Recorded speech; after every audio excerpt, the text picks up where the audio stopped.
Se oggi doveste affrontare il vero esame, sareste davvero pronti? Benvenuti all'episodio 36 della serie Quiz Patente B. In questa nuova simulazione vi aspettano 30 domande, ciascuna seguita dalla risposta corretta e da una spiegazione chiara e semplice, per aiutarvi a capire meglio gli errori e migliorare un quesito alla volta. Restate concentrati fino alla fine e mettetevi davvero alla prova. Cominciamo subito. La svolta a destra si effettua senza mai dare la precedenza ai pedoni, se il semaforo ha la luce verde accesa.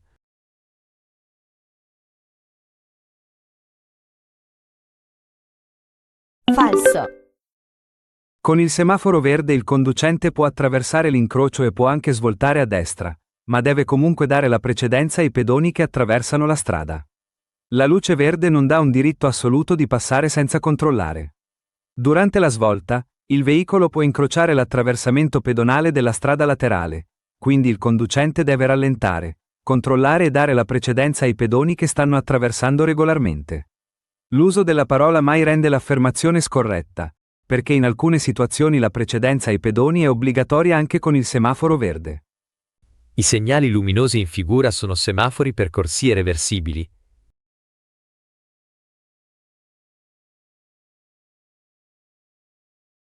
Falso.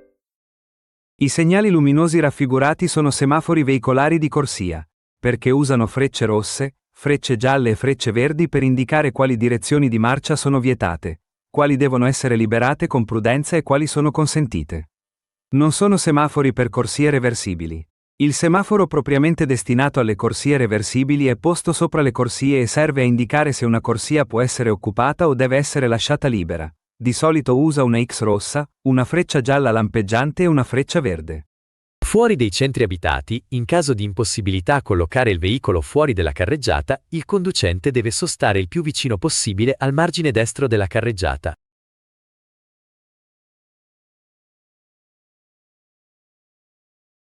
Vero.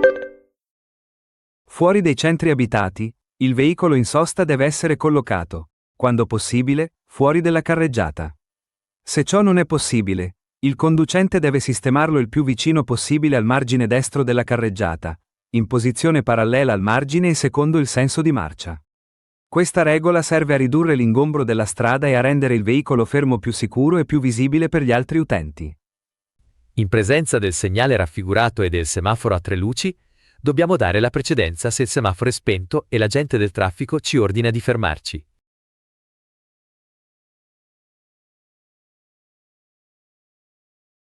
Vero. Il segnale raffigurato è il diritto di precedenza nei sensi unici alternati. Indica che, in una strettoia dove si può passare solo a senso unico alternato, il conducente ha la precedenza rispetto ai veicoli provenienti dal senso opposto. Tuttavia, quando è presente un agente del traffico, i suoi ordini prevalgono sul semaforo e sui segnali stradali. Quindi, se il semaforo è spento ma l'agente ordina di fermarsi, il conducente deve arrestarsi e lasciare passare gli altri veicoli. Mantenendo il più possibile costante la velocità, si riduce il consumo di carburante.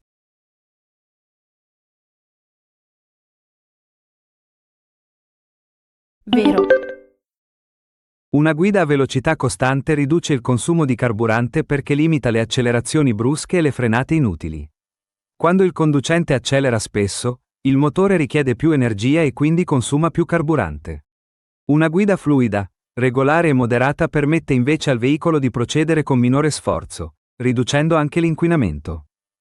Il segnale raffigurato preannuncia un possibile pericolo di caduta nella cunetta laterale alla strada.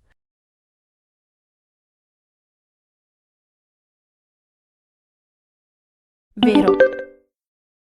Il segnale raffigurato è il segnale di pericolo di banchina cedevole. Viene posto, di norma, a 150 metri dal tratto pericoloso e avvisa che il bordo laterale della strada può essere instabile, non praticabile o poco resistente.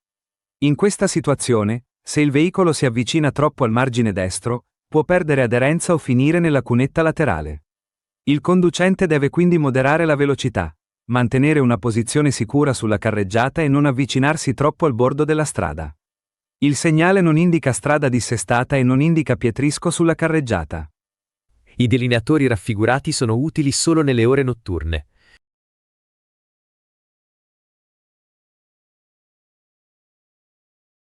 falso, I segnali raffigurati sono delineatori normali di margine su strade a doppio senso. Sono segnali complementari posti ai margini della carreggiata per rendere più chiaro l'andamento della strada. Sono molto utili di notte perché hanno elementi rifrangenti, ma non servono solo nelle ore notturne. Aiutano anche di giorno quando la visibilità è ridotta, ad esempio con nebbia, pioggia intensa, neve o in tratti con curve poco leggibili. Il delineatore con elemento bianco si trova sul lato sinistro rispetto al conducente, mentre quello con elemento rosso si trova sul lato destro. Un conducente che ha assunto una quantità eccessiva di bevande alcoliche non può recuperare velocemente l'idoneità alla guida, specie se ha assunto anche dei farmaci.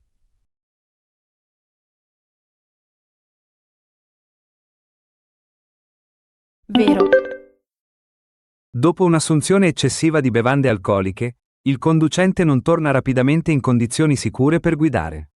L'alcol riduce attenzione, riflessi, coordinazione e capacità di valutare i pericoli.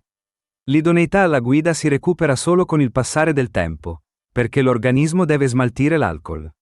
Rimedi come caffè, cibi salati o una breve pausa non eliminano rapidamente l'effetto dell'alcol. L'assunzione di farmaci può peggiorare ulteriormente la situazione, perché può aumentare la sonnolenza, rallentare i riflessi o amplificare gli effetti dell'alcol. Il sovraccarico del veicolo può comportare la rottura delle sospensioni.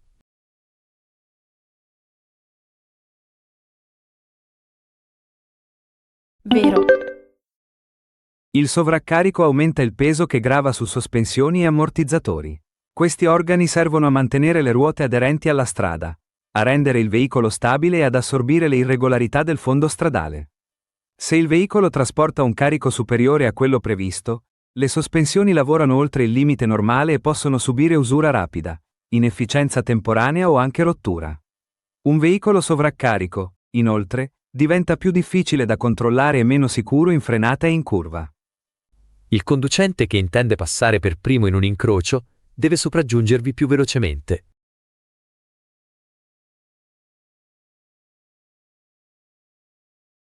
falso, In prossimità di un incrocio, il conducente deve sempre moderare la velocità e aumentare l'attenzione. Arrivare più velocemente per passare per primo è un comportamento pericoloso, perché riduce il tempo per valutare la presenza di altri veicoli, pedoni, ciclisti o segnali di precedenza. Chi vuole attraversare un incrocio deve rispettare le norme di precedenza e procedere solo quando la manovra può essere compiuta in sicurezza. La velocità non conferisce il diritto di passare per primo. Con la patente di categoria A si possono condurre anche i tricicli di potenza superiore a 15 kW, ma solo se il conducente ha almeno 21 anni di età.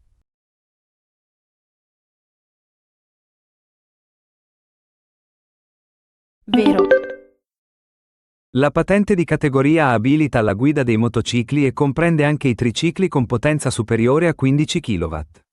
Per questi tricicli, però, non basta possedere la patente A. Il conducente deve avere almeno 21 anni.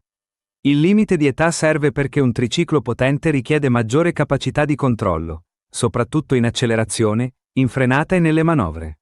Quindi un conducente con patente A può guidare tali veicoli solo quando ha raggiunto l'età minima richiesta. I segni gialli e neri in figura dipinti sul bordo del marciapiede indicano che su quel lato della strada non è possibile sostare.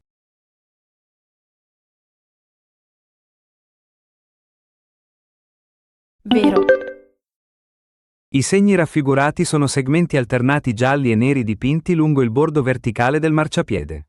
Indicano un divieto di sosta sul lato della strada in cui sono presenti. Il conducente, quindi, non può lasciare il veicolo fermo in quel tratto per un tempo prolungato. La fermata è invece consentita, purché sia di brevissima durata e non crei intralcio o pericolo. Fuori dei centri abitati, di notte, quando mancano o sono insufficienti le luci posteriori di posizione o di emergenza, è obbligatorio presegnalare il veicolo, fermo sulla carreggiata, con il segnale triangolare mobile di pericolo.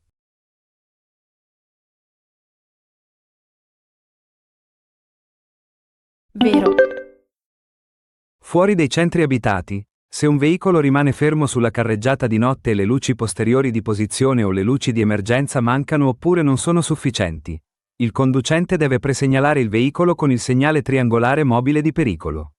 Il triangolo serve ad avvisare in anticipo gli altri conducenti della presenza di un ostacolo sulla strada, riducendo il rischio di tamponamento o di urto. Deve essere collocato in modo visibile, sullo stesso lato della strada in cui si trova il veicolo fermo, a una distanza adeguata per permettere agli altri utenti di rallentare in sicurezza. Secondo le norme di precedenza, nell'incrocio rappresentato in figura il veicolo O deve attendere il transito del veicolo A.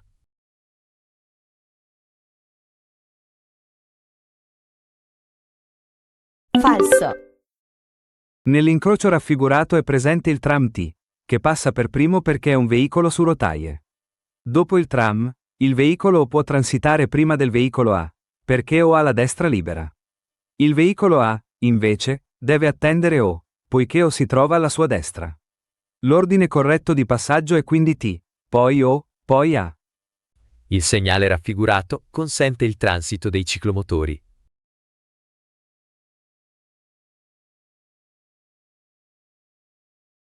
Vero. Il segnale raffigurato è il divieto di transito ai veicoli a braccia. Vieta il passaggio dei veicoli spinti o trainati a mano, come i carretti a mano. Non vieta il transito dei ciclomotori, perché i ciclomotori sono veicoli a motore e non rientrano nella categoria dei veicoli a braccia. Il segnale consente anche il transito di altri veicoli non indicati dal simbolo, come biciclette, motocicli e autovetture. Il segnale raffigurato indica che ci si può fermare sulla sinistra della strada.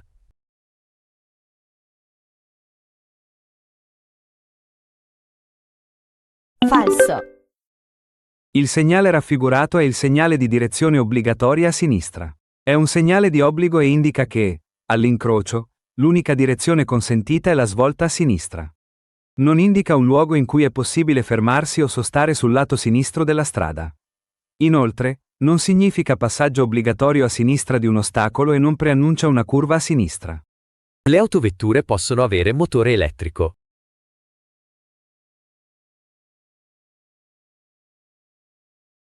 Vero. Le autovetture sono veicoli a motore destinati al trasporto di persone, con un numero massimo di 9 posti, compreso quello del conducente. Il motore può essere di diverso tipo: termico, ibrido oppure elettrico. Un'autovettura elettrica resta quindi un'autovettura, perché la sua classificazione dipende soprattutto dalla destinazione al trasporto di persone e dal numero di posti, non dal tipo di alimentazione del motore. Anche un veicolo senza motore a benzina o gasolio può rientrare tra le autovetture se rispetta queste caratteristiche. Il segnale raffigurato indica un'area di parcheggio per caravan.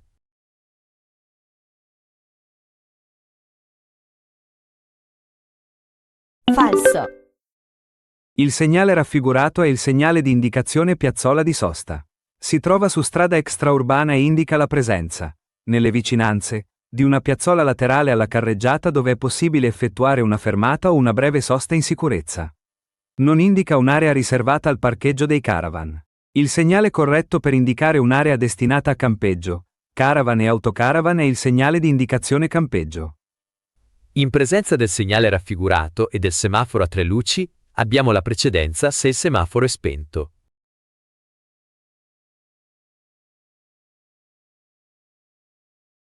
Vero. Il segnale raffigurato è il segnale di diritto di precedenza nei sensi unici alternati. Si trova in presenza di una strettoia dove il passaggio contemporaneo nei due sensi non è possibile o non è sicuro.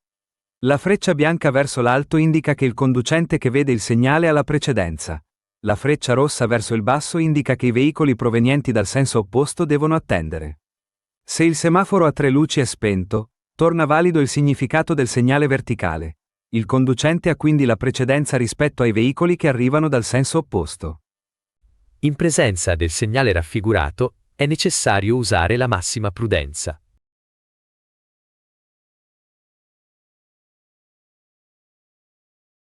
Vero. Il segnale raffigurato è il segnale di passaggio a livello senza barriere. È un segnale di pericolo e preannuncia un attraversamento ferroviario non protetto da barriere o semibarriere. È posto, di norma, a 150 metri dai binari ed è integrato dal pannello distanziometrico a 3 barre rosse.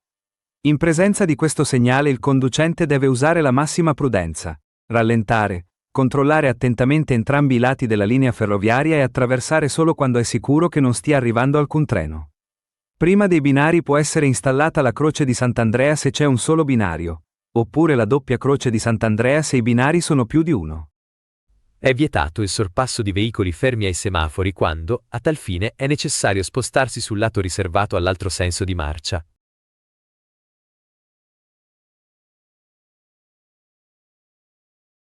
Vero. Il sorpasso di veicoli fermi al semaforo è vietato quando, per effettuarlo, il conducente deve occupare la parte della carreggiata destinata al senso opposto di marcia. In questa situazione il veicolo che sorpassa può creare un grave pericolo, perché potrebbe trovarsi di fronte veicoli provenienti dalla direzione opposta oppure pedoni che attraversano vicino all'incrocio. Il conducente deve quindi restare nella propria corsia e attendere che la circolazione riprenda in modo regolare e sicuro. Sulla distanza di sicurezza influisce il numero di corsie della strada.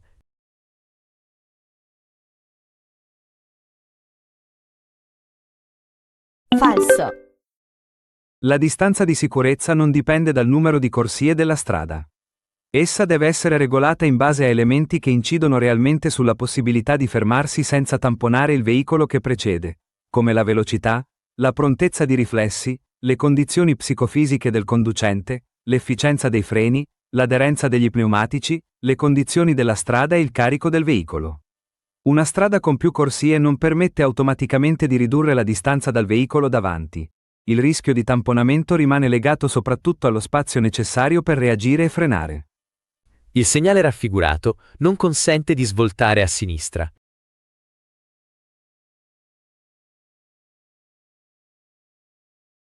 Vero.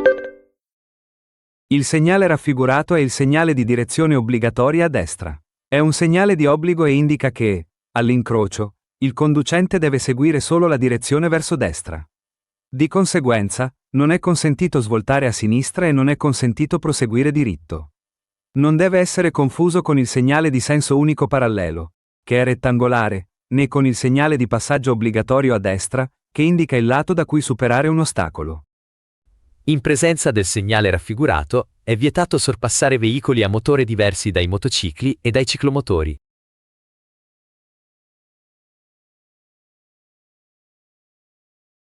Vero. Il segnale raffigurato è il segnale di divieto di sorpasso. Vieta di sorpassare i veicoli a motore, compresi autovetture, autobus, autocarri, quadricicli a motore, macchine agricole e macchine operatrici. Il divieto non riguarda il sorpasso di motocicli e ciclomotori, che possono essere superati se la manovra è sicura e consentita dalle condizioni della strada. È inoltre possibile sorpassare veicoli senza motore, come biciclette, veicoli a braccia e veicoli a trazione animale. Secondo le norme di precedenza nell'incrocio rappresentato in figura, il veicolo N passa dopo il veicolo R.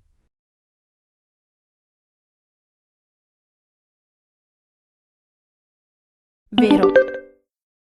Nell'incrocio raffigurato non sono presenti segnali di precedenza, quindi si applica la regola generale della precedenza a destra. Il veicolo B si porta per primo al centro dell'incrocio, ma non completa subito la svolta perché deve attendere il passaggio del veicolo N. Dopo che B si è portato al centro dell'incrocio, il veicolo R ha la destra libera e passa. Il veicolo N deve quindi attendere R, perché R proviene dalla sua destra. Dopo il passaggio di R, i veicoli N e D possono transitare insieme, infine B completa la manovra. L'ordine corretto è B al centro, R, N e D insieme, poi B completa la svolta. I catadiottri installati nella parte posteriore dei veicoli sono di colore rosso.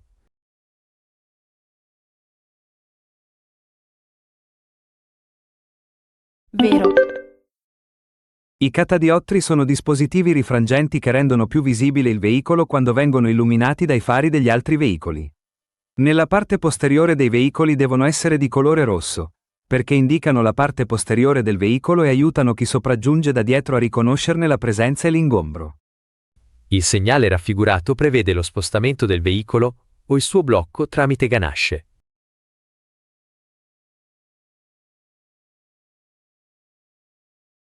Vero. Il segnale raffigurato è divieto di sosta con pannello integrativo di zona rimozione coatta. Indica che il veicolo lasciato in sosta può essere rimosso con il carro attrezzi e portato in un deposito autorizzato, oppure può essere bloccato con ganasce. Il divieto riguarda la sosta, cioè l'abbandono del veicolo per un certo tempo, ma non vieta la fermata breve se non crea intralcio o pericolo. Il pannello non indica un'officina, un servizio di soccorso stradale o un parcheggio per carri attrezzi. Il conducente coinvolto in un incidente stradale deve evitare che vengano modificate le tracce, se occorre ricostruire la dinamica dell'incidente.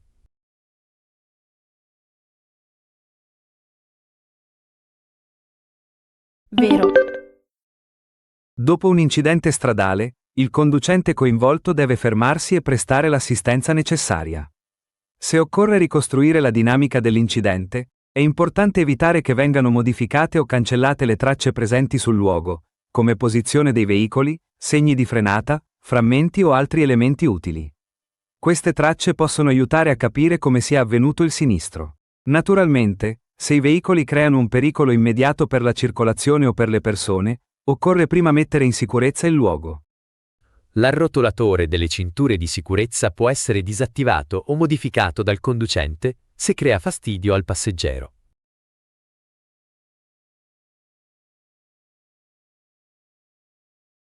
falso, L'arrotolatore delle cinture di sicurezza è un dispositivo progettato per mantenere la cintura correttamente tesa e per bloccarla in caso di frenata brusca, urto o movimento improvviso del corpo.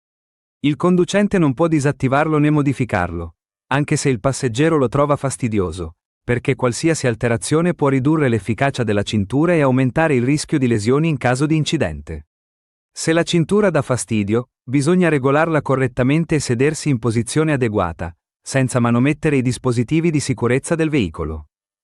È obbligatorio regolare la velocità nei tratti di strada a visibilità limitata.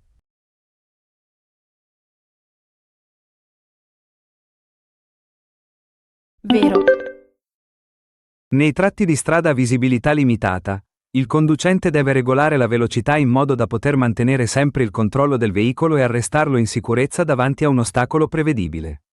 La visibilità può essere ridotta da curve, dossi, nebbia, pioggia intensa, abbagliamento o altri elementi che impediscono di vedere bene la strada. In queste situazioni è necessario rallentare, aumentare l'attenzione e procedere con prudenza, perché il conducente ha meno tempo per percepire un pericolo e reagire correttamente. Anche questa simulazione si conclude qui. Ricordate che per superare più facilmente l'esame di teoria la chiave è studiare ogni giorno con costanza. Anche pochi minuti al giorno possono aiutarvi a capire meglio i quiz, correggere gli errori più comuni e arrivare all'esame con più sicurezza. Scrivete nei commenti quanti errori avete fatto oggi e continuate ad allenarvi. Ci vediamo nel prossimo episodio.